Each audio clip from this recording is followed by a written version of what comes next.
सुभाषराव, एका कुत्र्याने गावातल्या मला गाडी दिली नव्हती.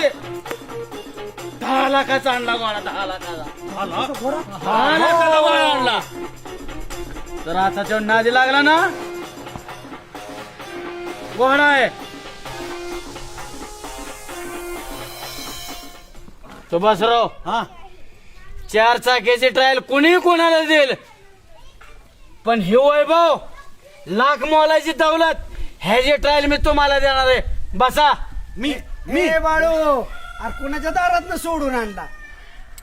बर का सुभाषराव, ज्याला अक्कल नाही ना, अक्कल बुद्धीचा आणि त्याचा भागण्याने कधी संमत आला, त्याने मला शिकूच नाही काय करा. मी कुणाचं नाव पण घेत नाही. वाद घालू नका. ए बाळ्या, अरे मला म्हणतोय म्हण ना सरळ. अरे घोड्यान गाढवत असली कोणी पाळावीत तुझ्यासारख्या गाढवानी, मला काय सांगतोय. रामभाऊ, तुम्हाला काय कळणार ह्या वस्तूतली किंमत. तुमच्या घरी शिर्डी आणली तर नवरा बायकोची हानाहानी होती, आणि घोड्यातलं काय दाजी बाळासाहेबांनी आणलाय हौसने घोडा आणि मारलाय रामभाऊला जोडा. तुम्ही नका पिटू राव, शांत बसा. ज्यांची बोलून द्या लोकांना. बर का, ज्यांची कुत्री सांभाळायची ऐपत नाही, फिरते कुत्रे आलेला तुकडा टाकायचे ज्यांना दानत नाही, त्यांनी शहाणपणा शिकवू नये, हसू नये. नाही बाळ्या, तू कुणाला काय म्हणतोय, मला खुनच देतो काय.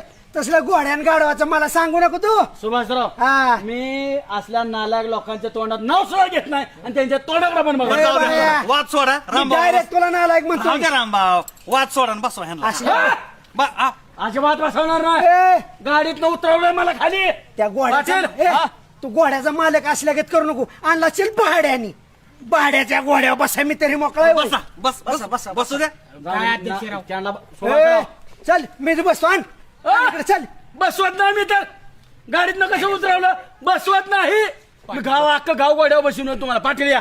पाटील या. ए, बोला. बरोबर आहे पाटला. बघा, हात ठेवून इमानात नाही हिंडणारे माणसं. तिकडं घरच्यांना सांगायचं हे तर मी रक्कम खर्चून आणलं. पाटील पाटलांना त्याला- तरी. अरे वडीलधारी पाटील माझी पाटील झाले, तुम्ही झालं की मी. घोड्यावर बसायसाठी इतके लाचारी, पाटलाची टोपी अशी टिंग केली जाते खाली. नाही बसून नाही तुम्हाला दिलं की त्याग झाली आग. अरे अरे कुचक्यापणात आयुष्य नाही गेलं. कामाचे. जाऊ दे, त्याने आणला, त्याच्या आनंदात सहभागी व्हा ना. कसं वाटतंय. बरं पाटील, बऱ्याच वर्षातनं परत घोड्यावर बसणार आहो. अहो माझा वडील स्वातंत्र्य सैनिक होता, घोड्याशी फिरत नव्हता. रामभाऊ 2 मिनिट इकडे यावं जरा. हा. काय पाटील, मी बसू काय उतर. नाही